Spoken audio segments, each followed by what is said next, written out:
Imagine watching someone you love and treasure die in front of you. Imagine the pain that you feel, knowing that if you just had a few skills, you could have prevented it. 80% of dying diseases in the developing world are preventable. The Introduction to Primary Healthcare School aims to give people those skills. The word that sums up our school is the word empower. Our heart is to empower people in the community, particularly mothers, with skills that will save and prevent death in their families. Health education is a main focus of the IPHC. If you come and do this school with us, we will train you to empower people through health education. You can go into a community, you can teach on nutrition, you can teach on the prevention of diarrhoea, prevention of dehydration or malnutrition, and you can empower mothers to save the lives of their children. Basic skills down to hand washing, boiling of water to make it safe will save lives. 5 million children a year die from diseases related to dirty water and diarrhoea. You can be a part of changing that.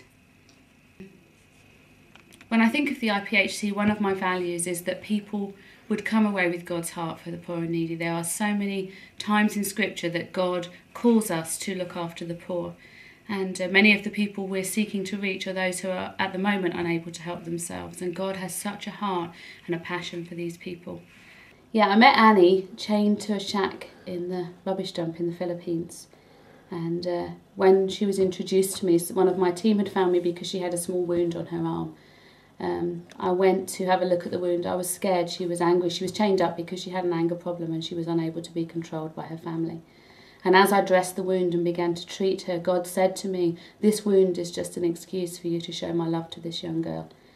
And in fear, but knowing that God had called me to, I began to share with her that Jesus had not forgotten her on the edge of that mountain, that he'd seen her hurt and her shame and her pain, and he had sent me to tell her that he loved her.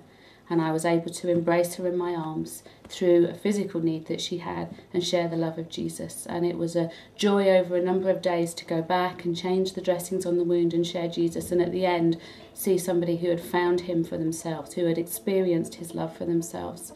And when we went back the following year, she was no longer someone chained to a shack. She was someone living in another village, holding down a job, living the life that God had for her, because he had set her free from anger and ministered to her deep hurts of rejection. That's what this is all about for me.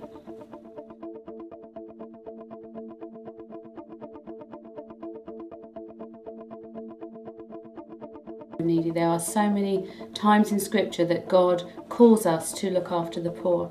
And many of the people we're seeking to reach are those who are at the moment unable to help themselves. And God has such a heart and a passion for these people.